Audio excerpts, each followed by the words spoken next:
आप सुना है कि तालिबान के हत्थे भी चढ़ गए थे एक दफ़ा। आह, क्या आपने पुराना जो है वो वक्त याद दिला दिया। आपने तो ज़ख्मों को ताज़ा कर दिया है।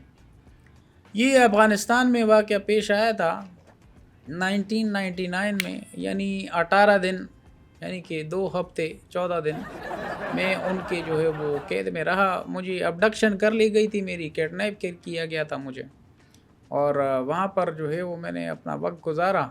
सर लेकिन उन्होंने आपको पकड़ा क्यों? ये तो मेरे साथ बहुत ही मिसहेप हुआ था और ये कन्फ्यूजन की बिना पे ये वाक़या पेश आया था। असल में मैं अफ़गानिस्तान ये सोच कर गया था कि मैं वहाँ पर ओसामा बिन लादेन साहब का इंटरव्यू करूँगा। वो मुझे मिल भी गए और मुझे उन्होंने इंटरव्यू दे भी दिया। मैंने उनसे पहले सवाल किया कि अमेरिका के लिए सबसे बड़ा ख़तरा कौन है? उन्होंने कहा मैं। फिर मैंने पूछा कि अमेरिका को पैरों पर कौन लाएगा? उन्होंने कहा मैं। फिर मैंने कहा कि अमेरिका की आंखों में सबसे ज़्यादा चुभता कौन है? उन्होंने कहा मैं। फिर मैंने उनसे सवाल पूछा कि अमेरिका की 2 नंबरियाँ कौन जानता है? उन्होंने कहा मैं। ये सिंपल सी चीज़ है, इस पे तालिबान ने आपको पकड़ा क्यों? भाई गलतफ़हमी ये हुई थी कि जैसे-जैसे शाम हो रही थी तो मुझे सामने वाला नज़र भी नहीं आ रहा था। मैंने इंटरव्यू कर लिया। ये पहाड़ी पे मैंने इंटरव्यू किया था, तस्वीर देखें। ये देखें, ये इनसे लिया था। वो मुझे तो नज़र नहीं आ रहा था, मुग़ालते में हो गया, रात हो रही थी। ये तो पहाड़ी बकरा है। गलती मुझसे यहाँ पे ही हुई कि मैं उनको सही देख नहीं पाया।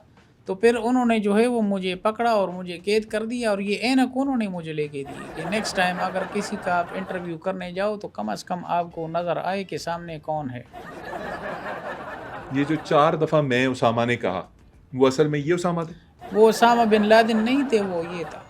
और मैं तो शुक्र करता हूँ कि किसी मेरे गलत सवाल पे इन्होंने मुझे टक्कर नहीं मार दी, वरना पहाड़ी से सीधा तेरा भाई नीचे। सर आपको उन्होंने ना सिर्फ गिरफ्तार किया है, एब्डक्ट किया और अपने पास रखा है। मैं होता ना उनकी जगह तो मैं आप किस तरह के सहाफ़ी हैं? किस तरह की सहाफ़त है ये कि एक बकरे का इंटरव्यू करके आपने उसामा बिन लादेन के नाम से चला दिया? आप गलत कह रहे हैं, आम बकरा नहीं है, ये पहाड़ी बकरा है। अच्छा, जब उन्होंने अपनी कैद में आपको रखा तो आपके साथ क्या सलूक किया? बस मैं इस बारे में क्या कहूँ, खाना मुझे उतना ही देते थे कि जितना मैं जी सकूँ। कितना खाना फिर भी? 8 पराठे और तकरीबन 2.5-3 किलो मटन का सालन। मुझे लगता है ये जो सेहत बनी है ना आपकी थोड़ी बहुत जो है, जो आप पहले बहुत पतले से थे वो आप कैद में ही बने हैं। देखें, ज़ुल्म तो उन्होंने बहुत किए थे, 4-4 स्त्रियाँ लगाई। आपको? नहीं, मुझे नहीं, उन्होंने वहाँ पे लगाई इस्त्री करने के लिए। मुझे कपड़े दे देते थे कि यार ये कपड़े आयरन करो, इस्त्री करो। और देखें ना कि क्वालिटी भी उन कपड़ों की जो है वो अलग-अलग होती थी। कन्फ्यूज़न तो यही थी कि सारी इस्त्रियों के वो एक नंबर पे ही लॉक किए हुए थे, वो गरम करने का जो उनका होता है पैमाना। हुँ। अब उसमें शिफॉन के कपड़े भी हैं, रेशम के भी है, उसके अंदर कद्दर भी है, सूती कपड़ा भी है, तो बंदा किस तरह करे? तो इस तरह से मैंने जो है वो सारे कपड़े जो है बड़े मुश्किल से प्रेस करके दिए। अब चूँकि कैद-ओ-बंद में इंसान जब होता है तो ये चीज़ें तो करनी पड़ती हैं। लेकिन मोहम्मद अली ख़ान साहब इतनी सऊवतें बर्दाश्त करने के बाद और बेजा हब्स में रहने के बावजूद, जब मैं आखिरी वक़्त वहाँ से जब मैंने भागने का प्लान बनाया और जिस दिन मैं भागा वहाँ से, जब मैंने भागने का फाइनली प्लान बनाया, मैंने उन लोगों को नाकाबिले तलाफ़ी नुकसान पहुँचाया।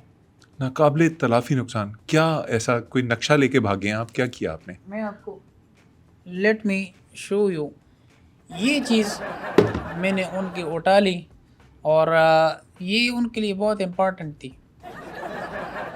ये देखिए, ये अभी तक काम कर रही है। पानी गरम करने वाली केटल। पानी गरम करने वाला केटल, ये गरम करके उसामा साहब के यहाँ पे लगाते थे। गुर्दों का उन्हें अर्जा लाहक हुआ था, और हर खाने के बाद आपको पता है कि कहवा पीना होता है उन्होंने, तो ये इसलिए भी इस्तेमाल आता था। तो इसकी सिग्निफिकेंस बहुत थी उन लोगों के नज़र में।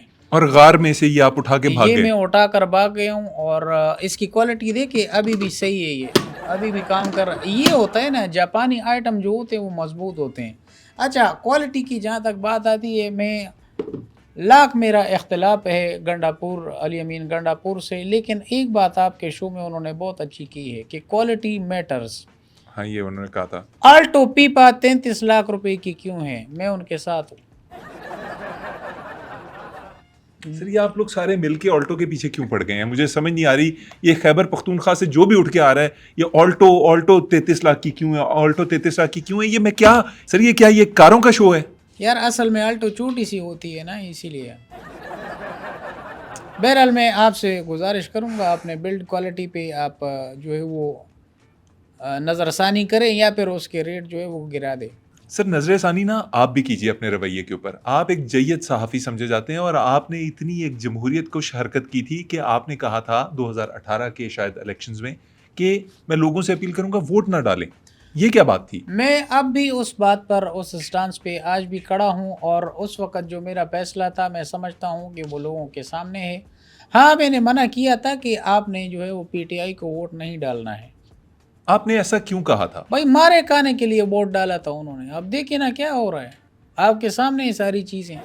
मैंने तो इतनी भी कोशिश की थी, ना सिर्फ मैंने उनको वोट डालने से जो है वो रोका था, बल्कि मैं खुद पोलिंग स्टेशन पहुंच गया था और प्रिजाइडिंग ऑफिसर के पास जो इलेक्शन बॉक्स होता है, मैंने वहां पे प्रिजाइडिंग ऑफिसर को बोला सायमा पीछे देखो। सायमा ने जैसे ही पीछे देखा, मैंने तीली के साथ टेप लगाई हुई थी और मैंने 3-4 वोट उस बॉक्स में से निकाल लिए। तो जमहूरियत के लिए मैं इससे ज़्यादा और क्या कर सकता हूँ, जितनी मेरी बसात है। और आपने बैलेट मेरे बॉक्स ख्याल के से अंदर से वोट चोरी किए?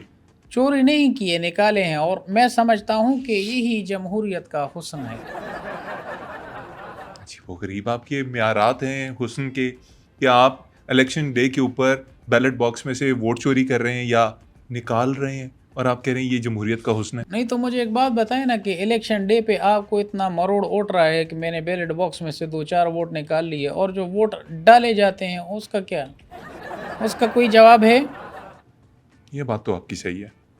तो फिर बकवास क्यों कर रहे हो आप उल्टे? आपको सही जवाब दे रहा हूँ, यही तो है। चलें गुस्सा ना करें। ये पूछता हूँ आपसे कि एक निजी टेलीविज़न के ऊपर आपका जो शो चलता है जिरगा, उसमें आप एक मिनट, मेरे शो का नाम जिरगा है? जी वही आपका मैं शो 5 साल से उसको कुछ और समझ रहा हूँ। मैं तो समझ रहा हूँ सबको मैं बताता हूँ जिगरा में आओ, जिगरा में आओ। 1 मिनट। हाँ, यार तुमने मुझे क्यों 5 साल अंधेरे में रखा है? नहीं, गलत किया है आपने, आपने बिल्कुल गलत। मुझे बताना तो चाहिए था कि मेरे शो का नाम जिरगा है। मैं उसको जिगरा समझ के सबको बता रहा हूँ। किसने किसने रखा है ये? नहीं, मुझे आप ये बताएं। देखिए, आपने पहले मुझे कभी इतने गुस्से में नहीं देखा होगा, लेकिन आज मैं गुस्से में हूँ। नहीं, मुझे बताओ, ये मुझसे पूछे बगैर ये नाम मेरे शो का किसने रखा है? जिरगा।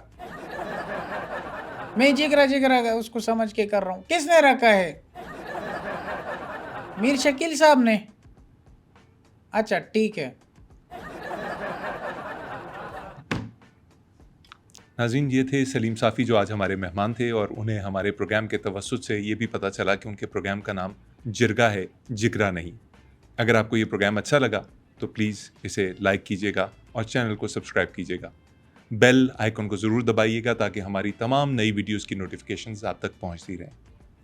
प्रोग्राम को पसंद करते रहिए, हम आपसे सिर्फ यही चाहते हैं। अल्लाह हाफ़िज़। यार मोहम्मद अली खान, मुझे ये बताओ, ये सहाफ़त के 4 पिलर कौन से होते हैं? और सर जी सहाफ़त के 4 पिलर्स नहीं होते, सहाफ़त 4 पिलर्स में से एक होता है। अच्छा,